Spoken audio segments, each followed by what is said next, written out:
right, honey. So my daughter and I have been hard at it this morning. We are making tomato relish, green tomato relish. She's getting them canned up right now. And those are too full. Yeah, I know you'll take it out. So we will leave the recipe in the directions. All we have here is green tomatoes. We have onions, sugar, mustard seeds, celery seeds, and bell peppers. And onions, if I left it out. We'll have the complete directions in the description.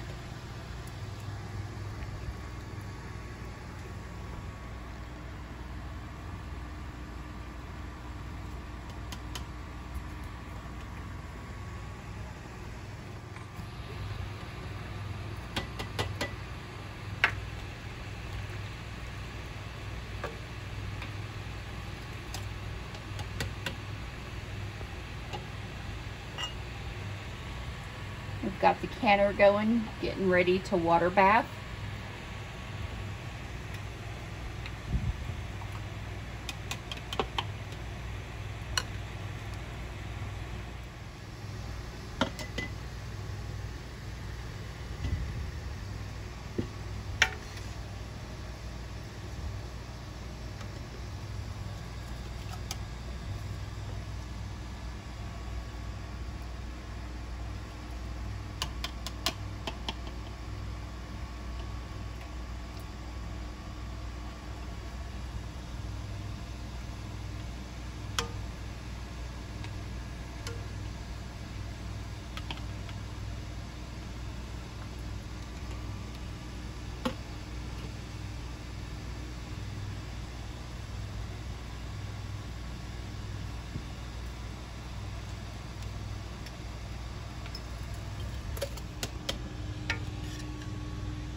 So the next step is really important, to take some white vinegar. If you don't have vinegar, just some good water to go around the sides of it, the tops and the sides, so that she gets a good seal. This is her first time canning tomato relish, but she is excited to learn. And I believe that we've already tasted it and it's got a good flavor to it. So after sitting on the shelf for a couple of weeks and all the ingredients are going to have time to marry, this is going to be wonderful relish for your hot dogs, your hamburgers, to eat with cornbread, beans, potatoes, fish, whatever your likings. It's going to be really delicious. Looks like we're probably going to get another 3-4 jars strong, what we have left in here. But she's doing a fantastic job. I'm really proud of her. She's had a really good garden this year. These tomatoes were actually purchased from our friends. They go down to South Arkansas and they bring back trailer loads and in the back of their pickup truck of red and green tomatoes. These tomatoes came from South Arkansas and they were picked yesterday. They brought them back to northern Arkansas. I bought a whole case yesterday, which was 20 pounds. And today they're being processed. Okay. She's getting the last of the jar out of the canner to be sterilized. Now, I believe the new recommendations are that jars don't have to be sterilized, but we really need hot jars because our product that is in the pan is hot and we do not want to break our jars. It'd be terrible to go through the whole process and just have one jar break from the neglect of just not doing a simple step as having a hot jar.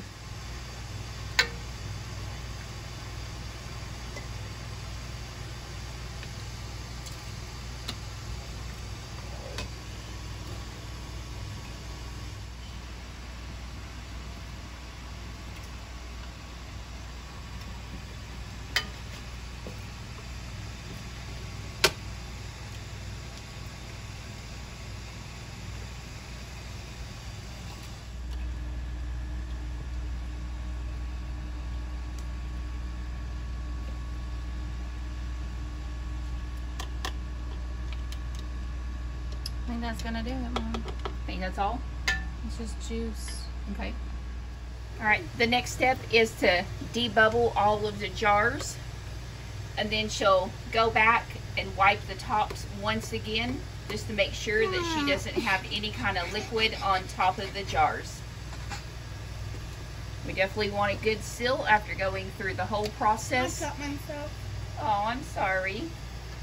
We definitely want a good seal on the jars after going through the long process of sealing the jars. And at a full boil with a closed lid, we're going to process for 20 minutes. All right, so it calls for 20 minutes of water bathing. So that is what we're doing. And they're beginning to pop. Can you hear them popping?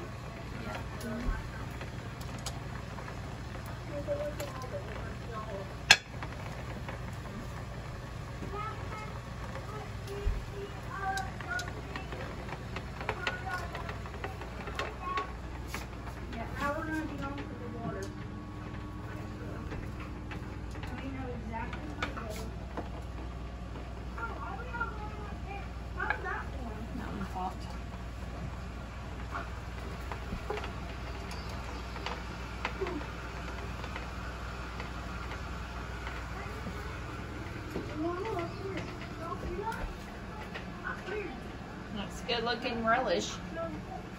Yes. Looks good.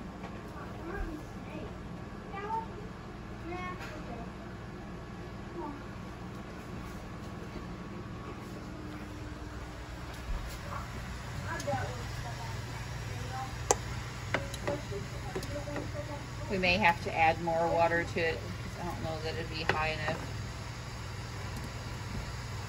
I would add more hot water. Okay.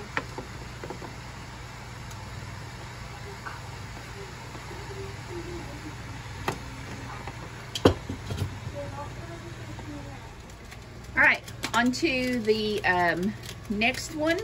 We are going to do cherry jam. We have a whole bunch of cherries that we got from the grocery store. So this will be a first time ever of doing a cherry jam. And we're gonna put them in the food processor to make it a little bit easier to process. All right, so we're gonna pulverize these cherries to make it a lot easier and make the process quicker. We put just a dab of water in the bottom of it so we don't scorch the cherries while we're getting them mixed up. We're going to continue this process until it's gone, and then we'll bring you back when they're all in there, and we're going to put the sugar and the pectin.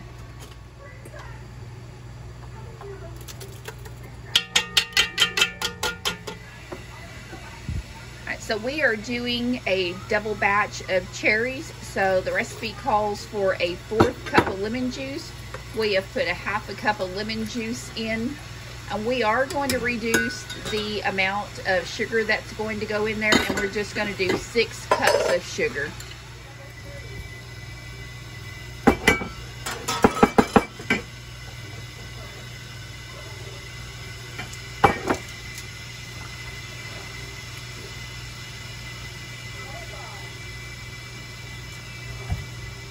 I'm needing to wash that out anyways.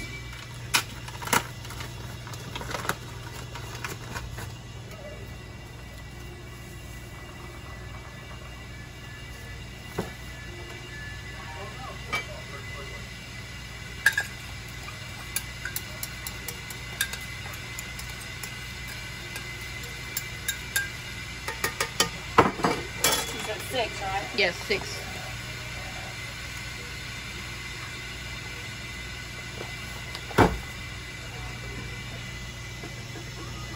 And the cherries that we got from the local grocery store are just Bing cherries.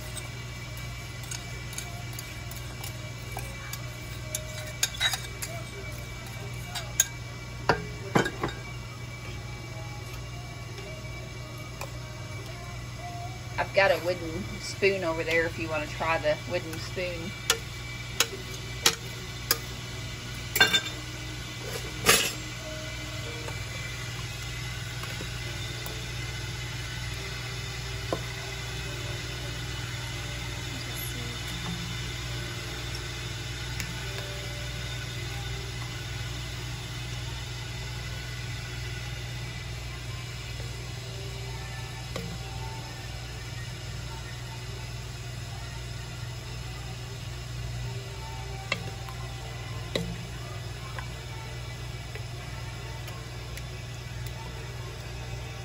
when that comes to a rolling boil, then we'll put the packet of pectin in it.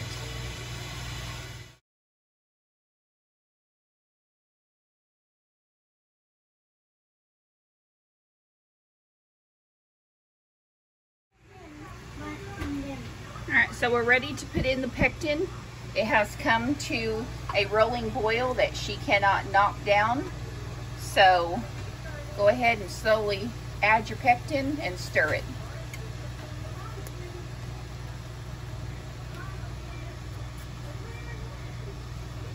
Again, this is another recipe we have never done. We have never made cherry jam. These are from Bing cherries that we got from the grocery store. They were on sale. We bought 2 large gallons worth of cherries.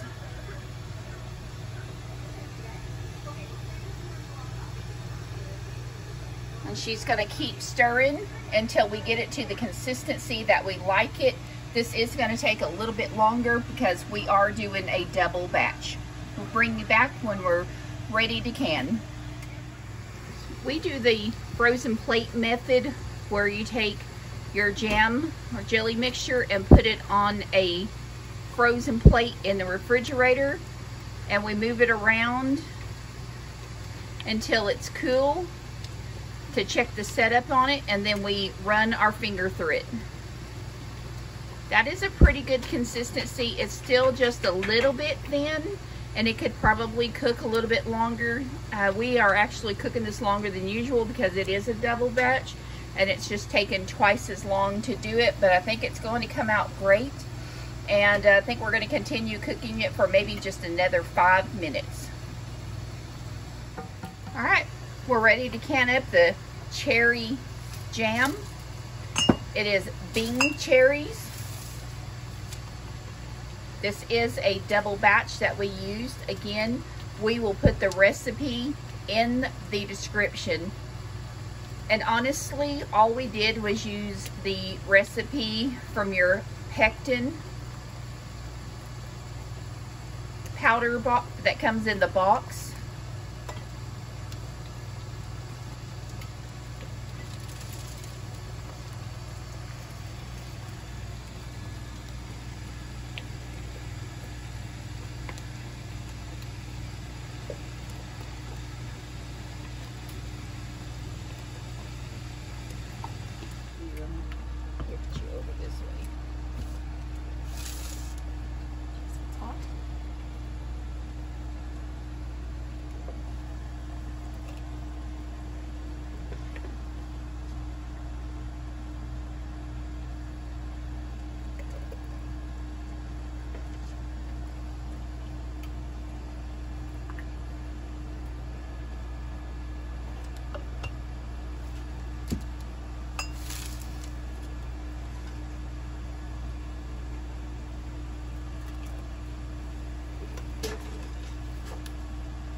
We pureed half of the batch of cherries, and then we left the other batch of cherries in half pieces. So you will get some chunky cherries out of this. It's already trying to set up on the bottom of the pan.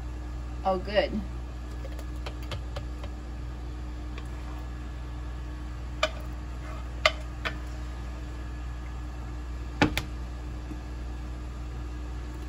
We need to scrape the sides. I've got the spatula. Oh yeah, that's great. Yep, sitting up on the bottom. That's gonna be some good jam.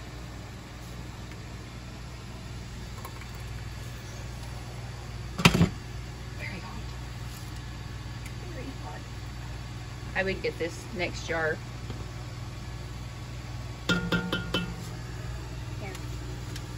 Woohoo, that's hot. It's very hot. Yeah.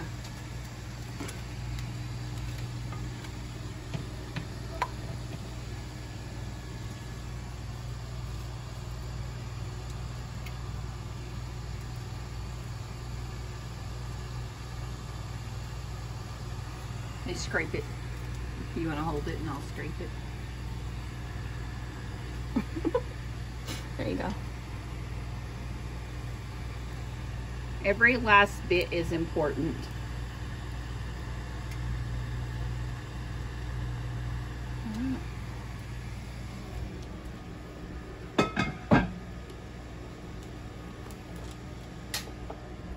And then just the same process as we did with all of our other jars. We're going to take vinegar and we're going to wipe the rims of the jar, put our lids and rings on, and we're going to water bath. All right, next to the last thing is we're going to fill the jars up with some corn that we got from a friend. So we're going to get those filled up, get those in the pressure canner. Okay. Yeah, we'll fill the rest of it up with water. So we're putting just about a cup and a half of corn in each jar.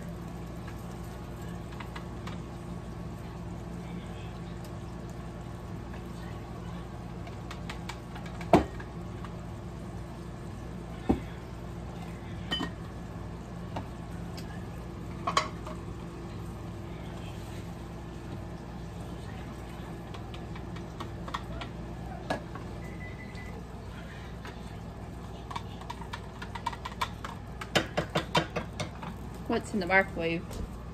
Jars. Okay, I'll get those. They're gonna be here. You want to use this red rag? Yeah.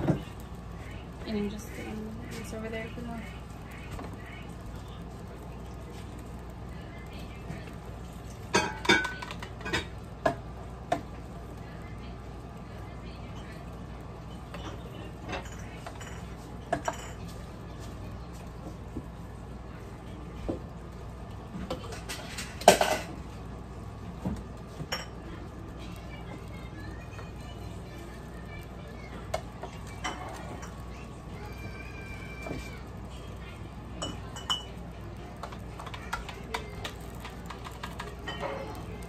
We'll put a teaspoon of salt in each jar.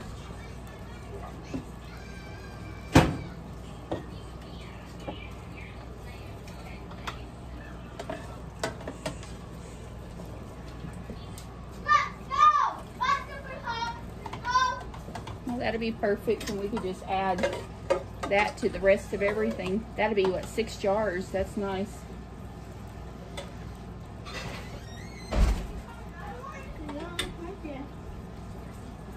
Did you catch another? All right, well, get it in water, honey. He's dead. Okay. Oh, that's the last one that you brought. Oh, okay. All right, I'll put just a tad of water, hot water in those.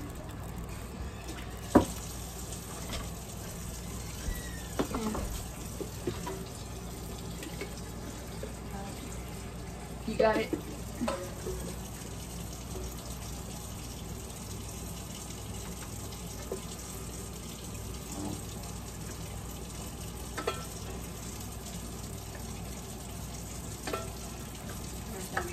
No, we need more till it gets up to the bottom of the neck there.